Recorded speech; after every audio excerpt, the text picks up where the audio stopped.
Unseen.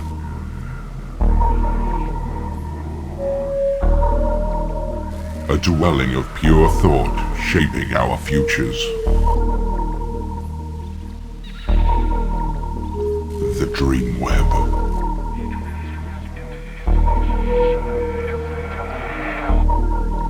Watched over by servants, billions of years old.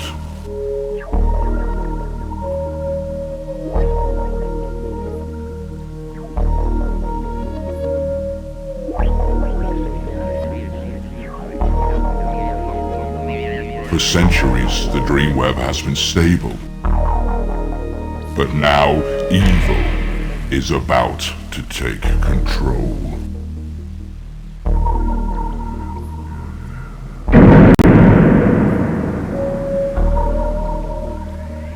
Keepers, the web of dreams is slowly unwinding. The 7 evil powers on Earth are joining forces. If they become too strong, the DreamWeb will be destroyed. Who will be the deliverer? When will it be? We must not let the web be broken. Silence! The chosen ones are becoming aware. If they discover their powers, they will become too strong. Has the seed been planted?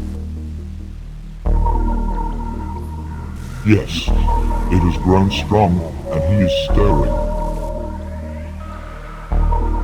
The time has come and they shall awaken him.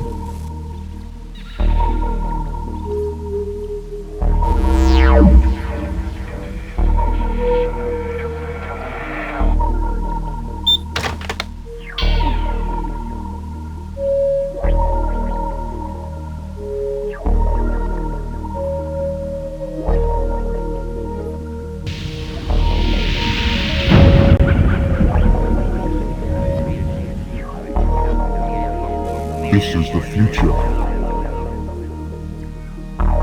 I know what you want from me. I understand now. The 7 are becoming stronger. They've haunted my dreams. I know. They control the 7 points of the DreamWeb. Must they be destroyed? Yes. I can feel they are all close to me. Who will be the first? His name is Crane. He is the weakest of the 7. How will I find him? He is very near. Arm yourself and begin your search. Time is running short, my brother.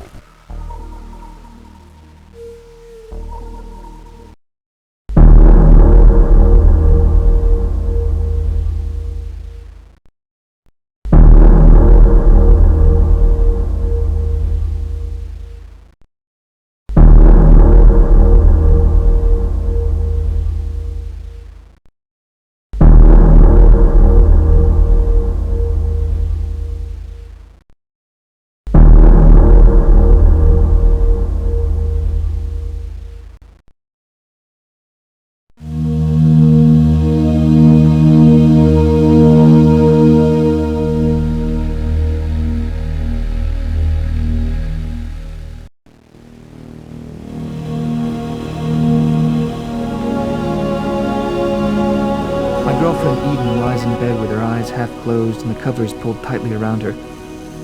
Her dark hair spills out over the pillow. She has a slight frown on her face. Eden opens her eyes slightly and gives me a smile. Concern shows in her eyes. Eden, I feel terrible. You're hot. You're soaking wet. You were dreaming again last night. It scares me when you shout out. I thought the dreams had gone away, but last night they were worse than ever. And I don't think it's just bad dreams. What do you mean, not just dreams? It all seems so real and so vivid. My mind is telling me things that I don't want to do. You have to stop talking like this. See a doctor. I'm worried about you. I'll be okay. I just need to sort some things out in my mind. Look, it's late. You've got to go to work or Sparky's gonna be mad. We can talk when you get back. Alright. But you will be here when I get back, won't you? I'll always be here for you.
Sparky has stood behind the bar.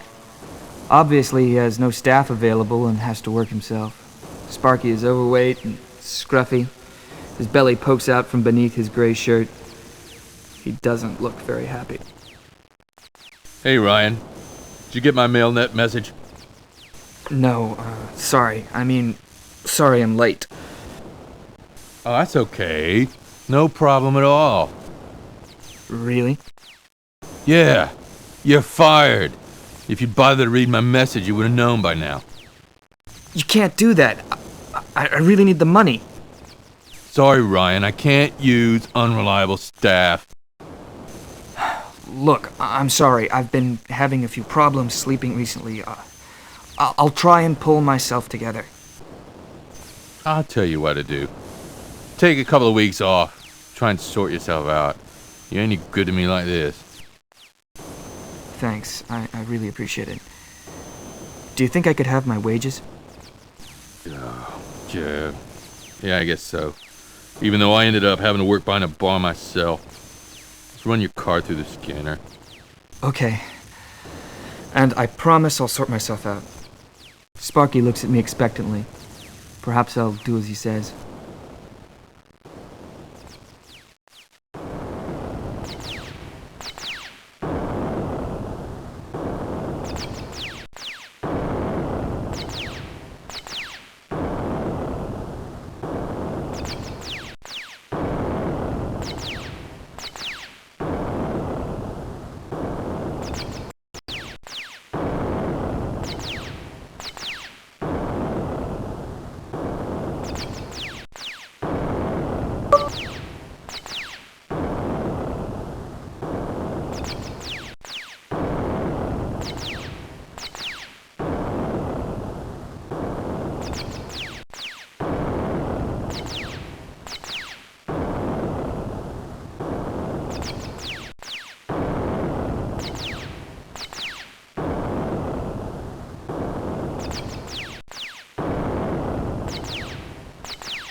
Sat at the bar is a large man who is smoking a cigarette.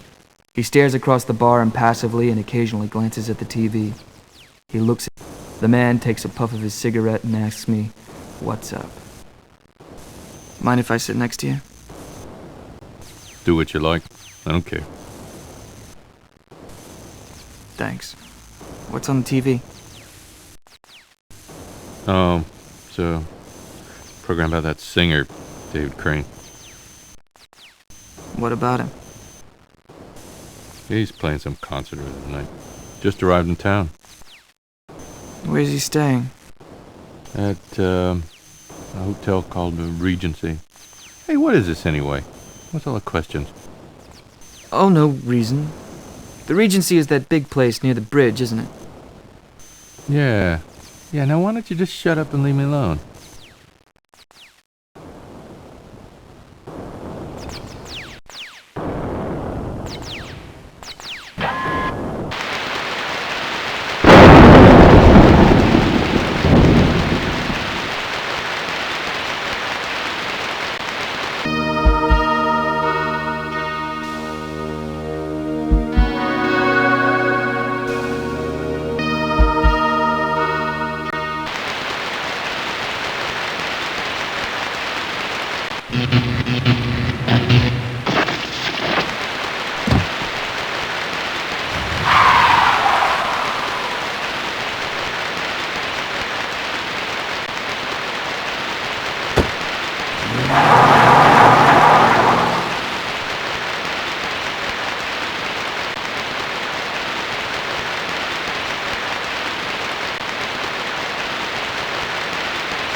Lewis is one of my oldest friends. He sits slumped on the john. He's wearing a hideous green shirt covered in food stains and dull gray sweatshorts. His belly pokes out from underneath his shirt. He's almost asleep. Hey, Ryan, how are you, man? I feel pretty bad. I'll be alright, but I could use some help. Help? What do you mean? I can't help with anything. Look, I'm in deep trouble and there's some things I need and I think you can get them for me.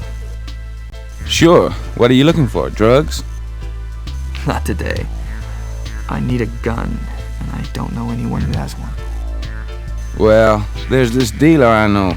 He's into heavy stuff like that. Weapons and shit. It'll cost, though. Just tell me what to do, Lewis. What do you need a gun for, anyway? What would you want with a gun? I can't explain. It's too complicated. I'm not even sure what I'm doing myself. If you're serious, then you need to go to a pool hall by the river. There's a guy called Silverman who'll help you. Where's this pool hall in? If you find my membership card for the place, the address is on that, and you'll need the card to get in. Thanks, Lewis. I won't forget this. No problem, man. I just hope you know what you're doing. Yeah, Lewis. Me too.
Behind the glass, an assistant leafs through a magazine.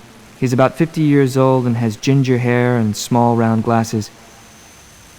He has sat with his chin in his hands and pays little attention to me. Look, I'm sorry. If you're after new membership, I can't issue any until next week.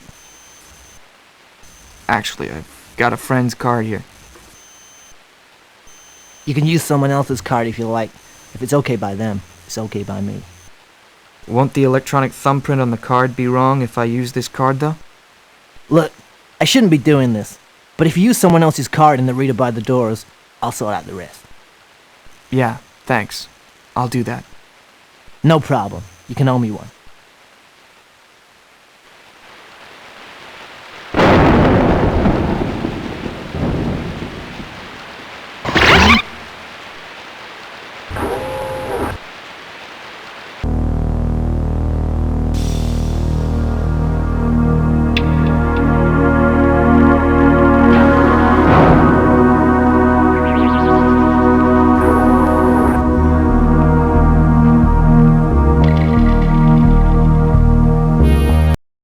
The bartender stands behind the bar, lazily smoking a cigarette and speaking in a low voice to the man opposite him.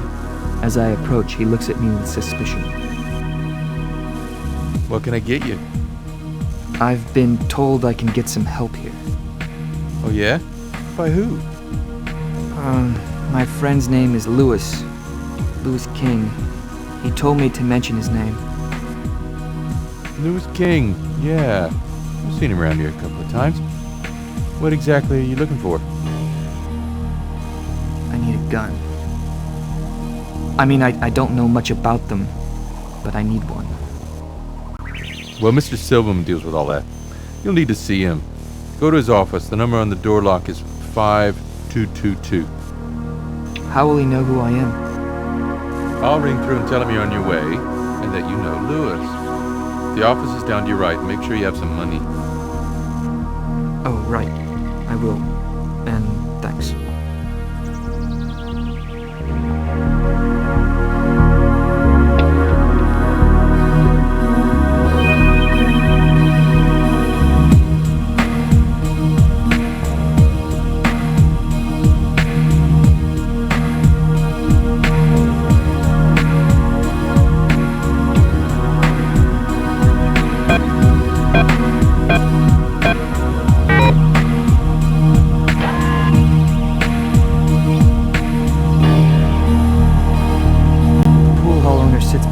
Desk and puffs on a large cigar. He wears an off-white shirt and blue waistcoat. He drums his fingers on the desk in an irritated manner. He looks as if he doesn't trust me. Good evening. My name is Silverman. What's yours? Oh, my name is Ryan and I need your help. Lewis King is a friend of mine and he said you would have what I want. Your friend Lewis was right. I can usually help people out, providing they have enough money. Oh yes, I have money. I just hope I have enough. And you're after some kind of handgun, yes? Yeah, something that's easy to use. I've never used a gun before, but I need to now. I need to kill him. Please, Ryan, don't tell me any more than I need to know. I can supply you with a gun. What you do with it is up to you. How much will it cost? For 200, I can give you an SI-140. It's a fully automatic pulse laser weapon with a full pack of ammunition and computerized sights. That sounds fine, I guess. A child could use it. The gun virtually aims and fires for you. Will this weapon be acceptable? It'll be fine, thanks. If you could just put your cash card through the scanner on the desk, I'll deduct the number. Okay. And thanks for your help, Mr. Silverman. That's all right. Give Lewis my regards when you see him.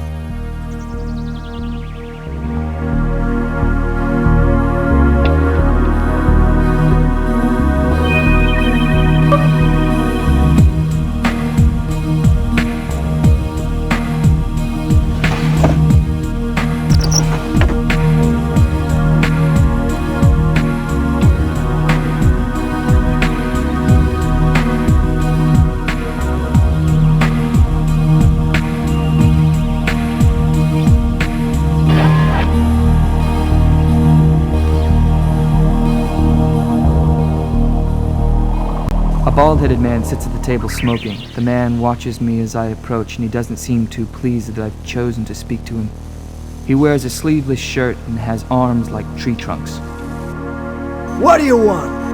I need some information. People around here just keep themselves to themselves. It doesn't pay to ask questions. What do you mean? What I mean is, if you keep asking questions, someone will shut you up. Permanently. I see. Catch you later. I doubt it.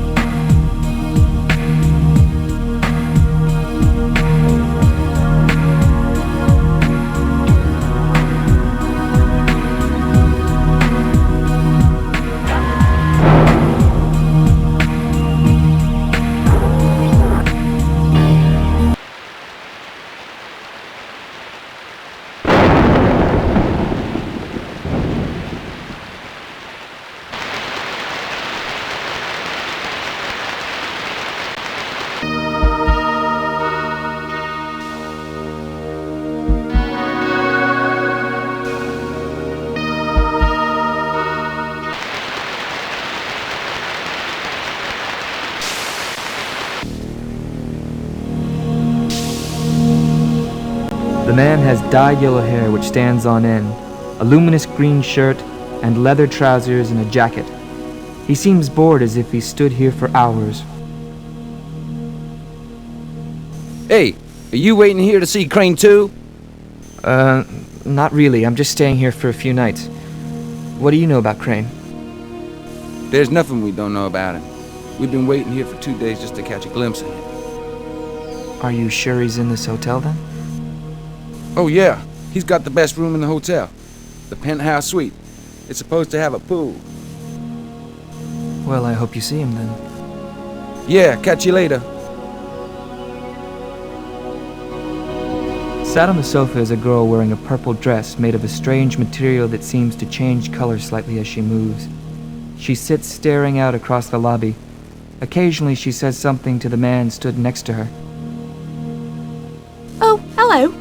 We're waiting for David Crane. Don't you just love him? I've been to all his gigs and I've got all his albums. Well, actually... You know, I've even got his early stuff. He spat on me at a concert once. God, it was great. Yeah, I'm sure it was. Catch you later. Oh, well, okay. I'll see you then.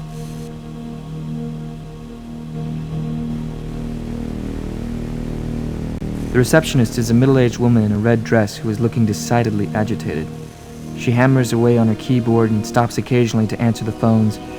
She is wearing a pair of large glasses. Hello, sir. Welcome to the Regency Hotel. How can I help you?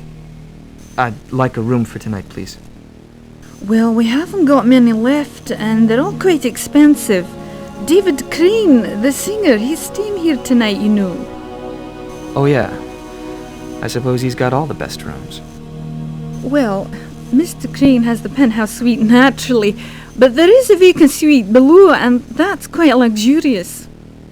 And how much would that cost just for tonight? I'm afraid that's $830 altogether, including tax. Will that be all right? Yes. I guess so. Well, if you'd like to sweep your cash card through the scanner, I can give you your room key. Right, thanks. The receptionist looks at me expectantly. Perhaps I should use my cash card now.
Crane sits up in bed with a pillow over his groin. His forehead is beaded with droplets of sweat and his chest rises and falls with his rapid breathing. He looks as though he's scared of me. So you found me. The Keepers have sent their deliverer. Then you are Crane. It won't do any good. Killing me will only make the others stronger. I must kill you. Then the nightmares will end. No! Please! Spare me! No. I know what I have to do.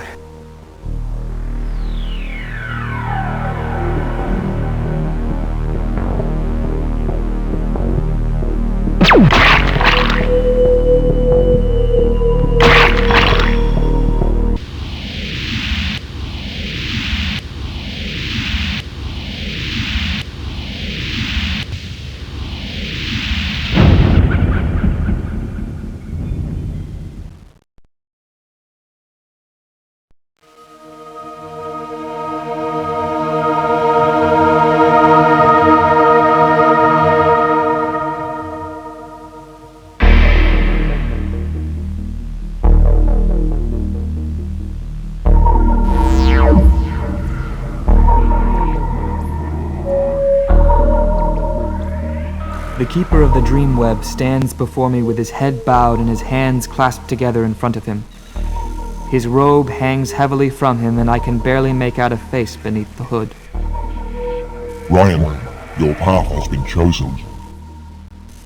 I know. It has begun. The power released from the human Crane has entered the DreamWeb. His life energy must be consumed by the web. Use the key of the ancestors to unlock the power. We have a long way to go. The remaining 6 are becoming stronger. I can feel it. They are recruiting more followers, becoming stronger and joining forces. Who will be next? His name is Sterling. He commands the largest armed force on Earth. He is in a great position of power and must be destroyed.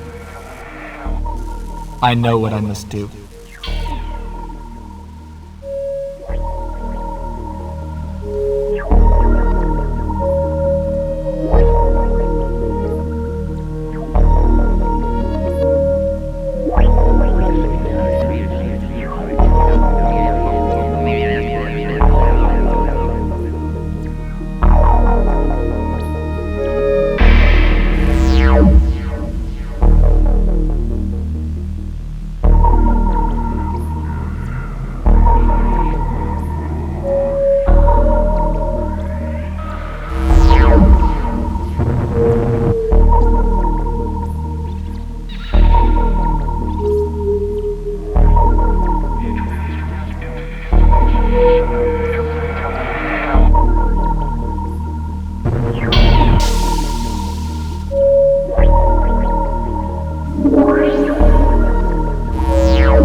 The soldier is dressed in camouflage with leather boots halfway up his shins and a large machine gun gripped firmly in his hands. He looks as if he's been gritting his teeth like this for hours. He looks around nervously as I watch. The soldier looks straight at me and ignores me. Can I go inside? I have an appointment. Nope. Nobody's allowed in or out. Security regulations. But I have an important appointment. You heard me. Now, please leave. Right. I get the message.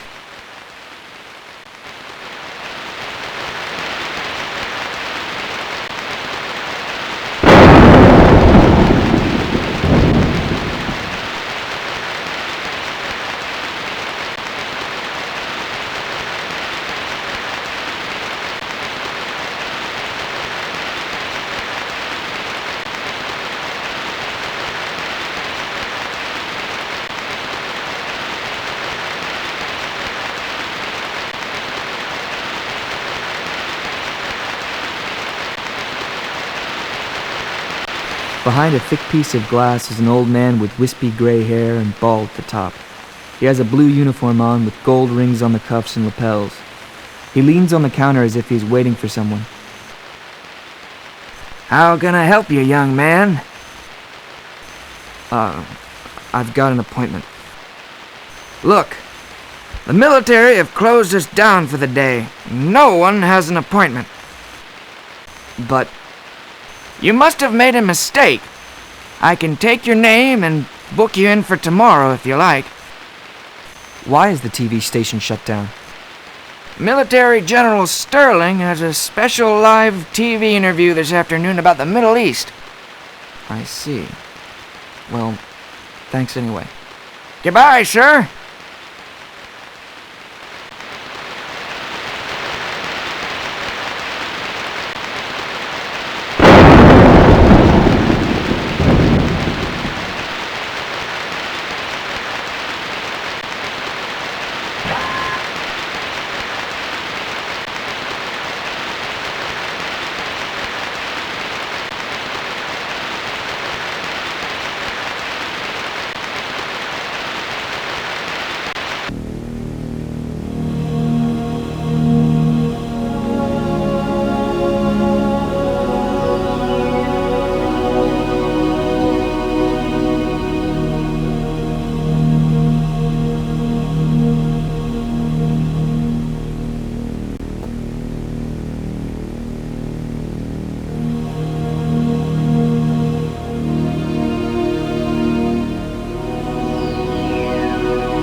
The keeper of the DreamWeb stands before me with his head bowed and his hands clasped together in front of him. His robe hangs heavily from him, and I can barely make out a face beneath the hood. You have done well, Ryan. Sterling's power has been absorbed by the web, but the remaining 5 are aware of your presence. They will try and stop you. Now they have a leader. What is his name? His name is Sartain. He is a wealthy and influential businessman. How will I find him? We feel that he is close to someone you know well. This may provide a path to him. Must I release Sterling's power from the DreamWeb? Yes, Ryan. On your path through the DreamWeb, you will find a crystal. The crystal has a power that will protect you. Do not leave the DreamWeb without it. Now make haste.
neck deep in bath water and foam bubbles. Her eyes are half closed as she relaxes in the hot water. I've been worried. Where have you been, Ryan? I got the sack. Sparky finally got fed up with me. You look awful. I've, been with Lewis. Well, that explains why you look so bad. He's my friend. I needed to talk to him. You could have talked to me. Look, I've just got to sort this out on my own. I worry about you. I know.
The keeper of the DreamWeb stands before me with his head bowed and his hands clasped together in front of him. His robe hangs heavily from him and... Ryan, we believe that the remaining 4 have begun to fight amongst themselves. What has happened? We sense that one of their number, a woman named Chapel, is weakening. If you reach her before the others, she may help you. We fear that they are planning her assassination.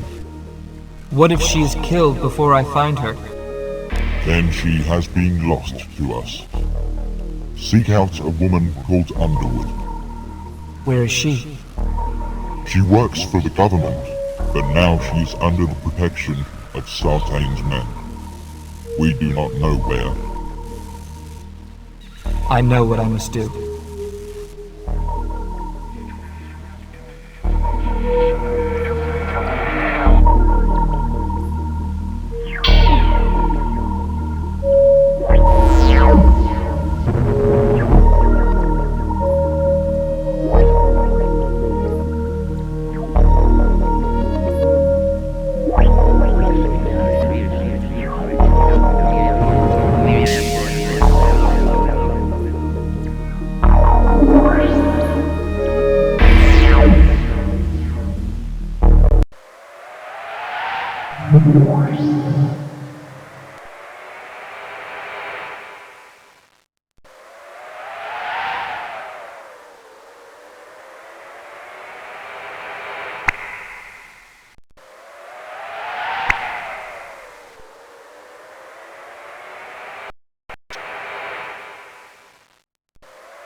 By the squad car, I see a cop taking notes.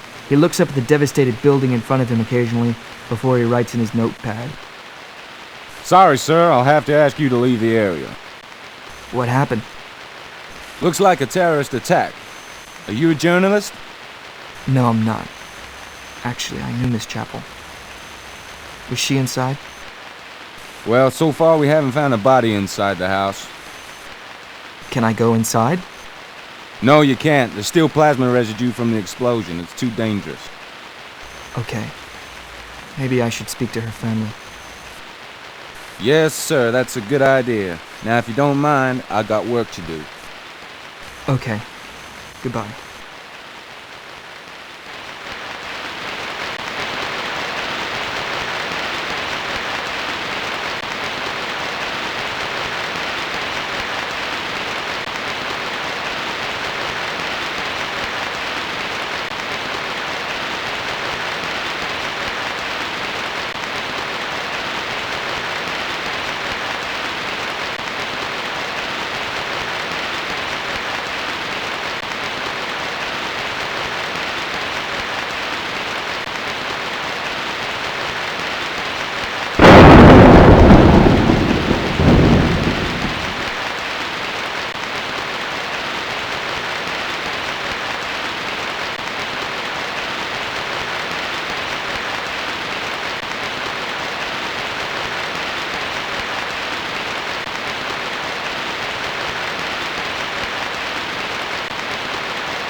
The woman lies in a pool of blood and entrails.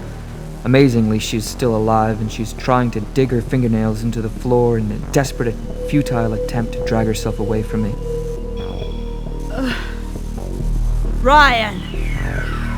That's your name, isn't it? Yes. I wondered how long it would take for you to find me.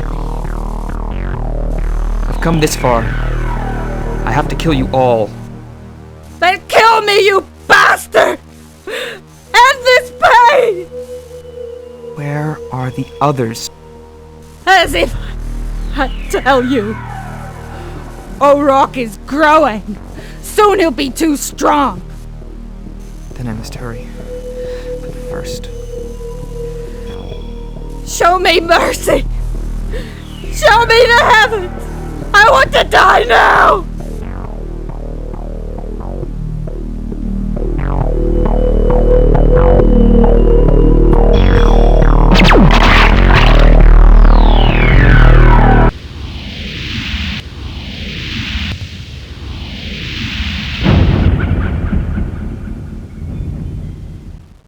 We're sorry, your call cannot be completed as dialed. This is a recording.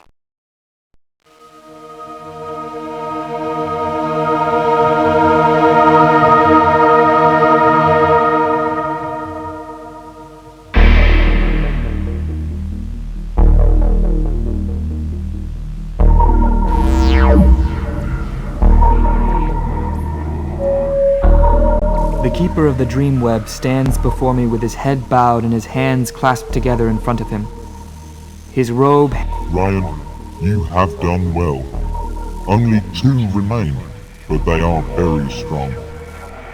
I can feel their strength. The 2 left are a priest named O'Rourke and a violent psychopath named Beckett. The priest has almost reached entropy. He will use his power to transcend the boundaries of Earth. He seeks higher goals than the mere domination of the DreamWeb. Can I reach him in time? Perhaps, but you must act quickly. You already know where he is. What if he has reached entropy? Then pursue Beckett.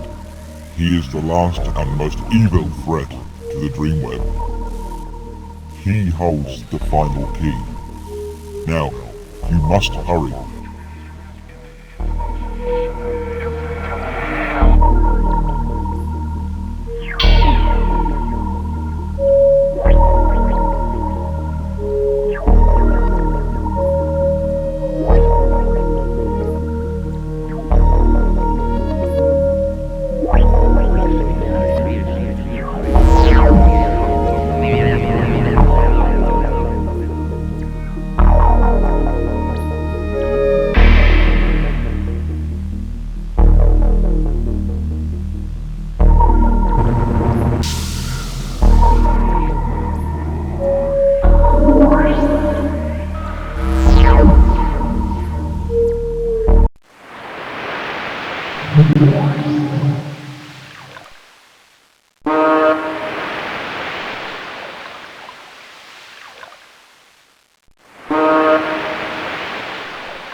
Just the Joker remains, but not to save the day.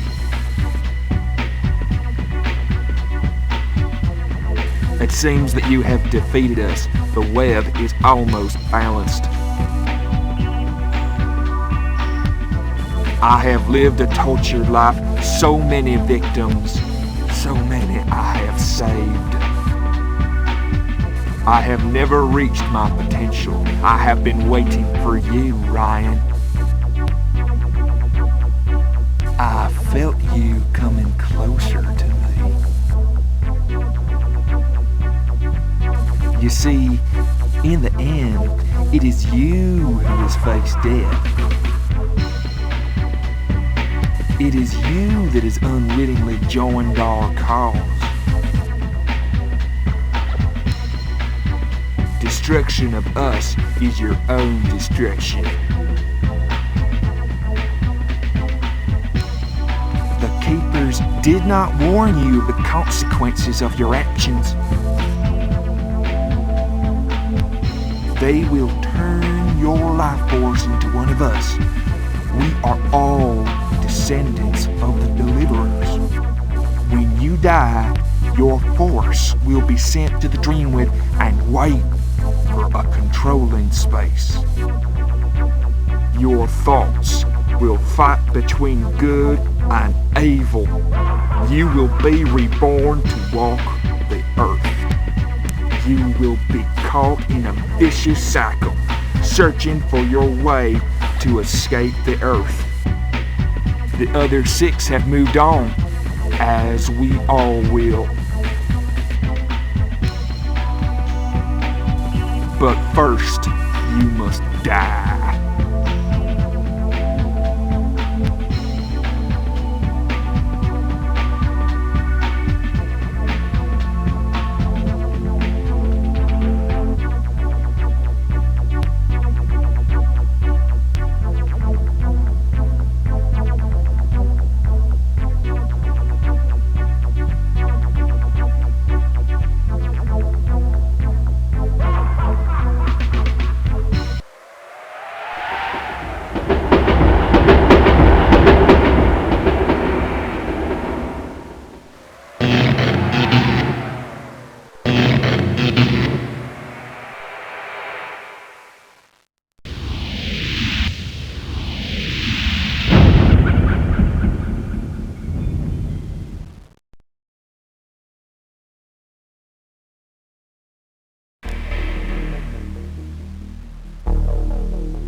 Ryan, the web has been freed.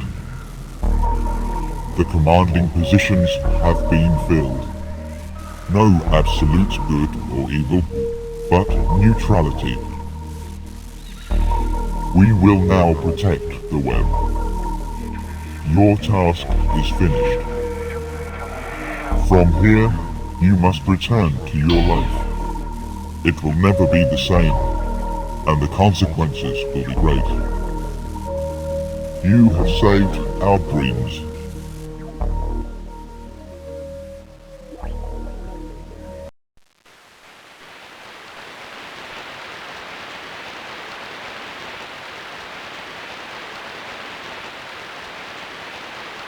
Halt! This is the police. Put down your weapon and walk slowly towards us. If you do as we say, you will not be harmed.